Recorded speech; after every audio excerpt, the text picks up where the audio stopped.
Tous les jours, je côtoie des jeunes, des parents, des bénévoles, du personnel de soutien, des enseignants. Bref, le facteur humain qui fait tourner le système scolaire. Est-ce qu'on est conscient qu'on peut faire tellement plus? Il y a tant d'initiatives, tant de merveilles qui pourraient être mises en place, d'autres qui existent déjà et qui pourraient bénéficier à un plus grand nombre de jeunes. Si seulement on pouvait arrêter de freiner leur potentiel réel à cause de toutes sortes de raisons qui n'ont pas de sens. Et si on leur donnait une chance? C'est pas l'impossible qui me dérange, c'est le possible qui n'est pas réalisé. Moi, j'ai fait les 5 premières années de mon primaire ici à Saint-Paul, puis j'ai trouvé ça très plaisant. Mettons, l'atmosphère, la nature, ça, j'ai beaucoup apprécié ça. Ici, on n'a même pas de cloche. Fait que c'est juste l'aspect, OK, c'est l'heure de la récré, puis OK, 15 minutes dehors. Des fois, ça s'étire jusqu'à 20 minutes parce qu'ils voient qu'on a du plaisir ensemble. Puis après ça, c'est OK, là, on rentre, mais tout le monde rentre, puis c'est juste, on rentre, puis c'est OK, tout le monde rentre, puis on va en classe, mais tous les projets qu'il y a, c'est... On n'a aucune journée qui est pareille. Moi et ma cousine, on venait... Avant d'être en première année, on était à l'école. On venait à l'école. On n'était pas en garderie, on n'était pas en maternelle, on avait des congés, on venait ici parce que nos parents travaillaient ici. Puis on venait passer des journées avec les grands, puis on aimait bien ça. On avait hâte de venir. Quand j'étais ici, les profs, mettons, on est plus proches d'eux parce qu'ils nous connaissent plus puis on les connaît plus. On est plus comme en relation amicale avec eux. Oui, c'est ça, c'est comme une grande famille dans le fond parce qu'on se connaît tous vu qu'il n'y avait pas beaucoup d'élèves. En plus, là, tu parles à tout le monde dans l'école puis c'est tous tes amis. Là. On va plus dehors, on va dans la nature puis... Avais-tu l'occasion d'aller dans la nature avec les autres écoles? Non. Mais moi, j'aime mieux ici, c'est plus calme puis... Respecté. On va visiter des personnes âgées que les autres écoles font même pas. Ça permet d'être mieux comme s'habituer avec les autres, parce que sinon, on pourrait avoir de l'ignorance envers les autres plus tard. C'est pour nous préparer. Puis, avec les personnes âgées, quelles sortes de choses vous faites, par exemple? Des activités. On partage ce qu'on fait dans la Nous autres, ce qui est arrivé avec l'école nature, qu'on appelait dans le temps l'école environnementale aussi, c'est qu'on le vivait déjà étant dans la nature, ayant pas de frontières, pas d'escale, pas de clôture. Les enfants étaient libres, ça jouait dans le champ de balle, ça va faire de la raquette, ça fait du ski. Au lieu de faire des petits jeux à l'intérieur en hiver, ça fait des randonnées pédestres l'été. Ils sont intéressés à un marais à un moment donné. Ils ont cultivé des poissons, sont allés les ensemencer eux-mêmes. On a fait toutes sortes de beaux projets qui gardaient l'intérêt des enfants. Ils apprenaient à travers ça n'enlevait pas les études. Les gens du village, les gens de l'extérieur sont invités à venir suivre les activités avec les jeunes. Je suis sûr qu'il y a des personnes qui ne savaient même pas comment tisser, puis c'était même pas quoi, ils savaient même pas c'était quoi un métier à tisser. Fait qu'ils ont appris avec les personnes âgées, ils ont transmis leur savoir dans le fond. Vous habitez à Matane. Qu'est-ce qui vous a incité à aller à l'école Val-Joubert? Ben moi, j'aime plus ça que l'école à Matane parce qu'à Matane, il y a beaucoup de camps qui ont des mauvaises influences sur les jeunes. Quand on se voit à l'épicerie, c'est un gros bonjour. Hein. Je veux dire, c'est pas un petit « ah, je le connais, mais j'y parle pas. » La moitié de l'école, en fond, on mangeait chez Nathalie, mais les autres, ils ont des lunchs. Quand on est capable d'être 40 dans une petite école, c'est beaucoup, puis c'est le fun, parce que tout le monde, on ouvre l'opportunité à plusieurs personnes de le faire ça, puis en même temps, c'est que ceux qui ont des troubles de comportement, à quelque part, ils s'effacent parce qu'ils sont mêlés à tout plein de gens, puis qu'on s'entraide entre nous. Les autres écoles, eux autres, ils ont juste, mettons, un module, des balançoires, puis des bascules. Ben nous, on a plus de place pour s'amuser. On fait plus d'activités spéciales. Pour qu'on arrive à des projets cohérents. C'est plus facile dans une petite école qui est très cohérente et une autre petite école cohérente qu'une espèce d'école où c'est tellement extrême que tu finis par uniformiser et tes pratiques pédagogiques et tu uniformises le développement mental des jeunes. Donc tu détruis l'initiative, mais tu détruis la créativité et des jeunes et des enseignants.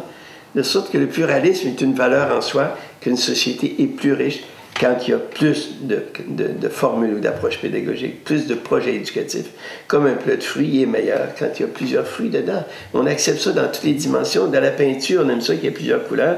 Puis à la musique, on aime ça qu'il y ait plus qu'une note et plus qu'un instrument.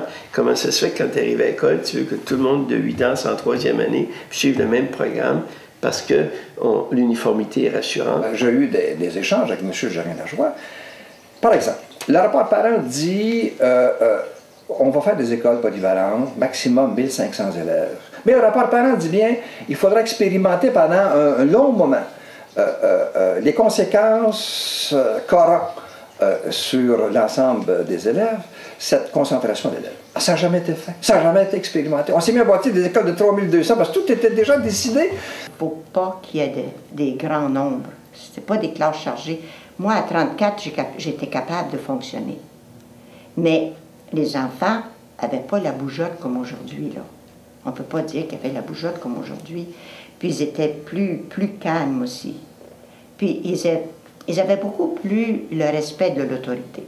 Pourquoi dans les autres écoles, vous pensez qu'on peut faire moins d'activités? C'est plus une grosse école. C'est comme parce que si on dirait qu'il y aurait une grosse classe, ça serait peut-être plus dur pour les professeurs, mais c'est bien mieux une petite école qu'une grosse école. C'est ça. Mes enfants ont été à l'école régulière de Matane, puis je les ai transférés pour le milieu que je trouvais qui était familial, parce que je trouvais que c'était comme beaucoup plus humain. Puis, tu sais, comme ils sont moins, il y a beaucoup de respect. Les professeurs ont beaucoup plus de temps pour eux. Ils peuvent profiter de la nature parce qu'ils réussissent à avancer plus rapidement sur le programme. En 3e année, il était prêt à décrocher le petit, il ne voulait plus rien savoir, ça ne fonctionnait pas. Fait qu'il est venu ici dans la petite école, les professeurs s'en sont occupés, puis il a fait presque 2 années en une. Puis là, maintenant, il est rendu au secondaire. Ça va numéro 1 d'une jeune fille qu'elle avait vraiment de gros problèmes au niveau gastrique. Elle vivait tellement de stress à l'école régulière qu'ils ont été obligés même de monter son lit, lui faire prendre des antiacides parce qu'elle avait trop mal dans l'estomac. Fait que les parents ont dit on essaye une petite école. Ils l'ont amenée ici à Val-Joubert. Puis après ça, la petite, ça a bien été, elle a arrêté d'avoir des problèmes d'estomac. Puis aujourd'hui, elle est devenue designer. Notre fille Marie, elle est venue à l'école ici pendant 3 ans. Et ce qui la motivait, c'est elle qui a fait son choix. Ce qui la motivait, c'était le milieu rural, le plein air, l'environnement. On apprenait justement un commentaire d'un parent qui a envoyé son jeune ici à l'école. Puis ça m'a beaucoup marqué, beaucoup touché. Parce que dans une grosse école, son jeune était beaucoup stressé, tout ça. Fait que quand il s'est venu ici à l'école Val-Joubert, sa mère a dit, du jour au lendemain, puis c'est quelque chose de très, très touchant. Elle a dit, mon jeune, il a recommencé à vivre. Il y a des enfants qu'on a vus arriver ici qui étaient pas mal déprimés, qui ils sortaient de d'autres écoles, qui ils sentaient soit pas l'attention. J'ai vu des enfants arriver, justement, qui voulaient plus se lever le matin. Puis quand ils sont arrivés ici, ils se sentaient impliqués en faisant toutes sortes de petites activités, en étant proche de la nature. Dans les classes moins grosses, on peut détecter plus qu'il y a des problèmes ou pas. Les professeurs sont moins surchargés. On sort des enfants du trou des fois. Là. On a des bons enfants qui partagent, on a des enfants qui ont besoin d'aide. Puis on est la porte peut-être pour les aider. C'est ça qui est le fun ici, dans le fond. Parce qu'on peut constater que le milieu, la communauté s'implique beaucoup pour l'école, tandis qu'ailleurs, c'est laisser ça faire. Mais comme on l'a vu au Broch, la plupart des gens qui assuraient le service, c'était des résidents du village, non des parents. Ça fait que ça nous tient tous à cœur dans le village, puis on est tous prêts à donner notre temps ou de l'argent aussi pour que l'école continue à bien marcher. Parce que l'année prochaine, notre transport, ça se peut qu'il n'y ait pas de transport pour les autres. Parce que je sais pas pourquoi, en tout cas. Puis ça va être là, on ramasse de l'argent pour se trouver un transport là, pour l'année prochaine. C'est ça, elle a failli fermer plusieurs fois, puis ça se peut encore que...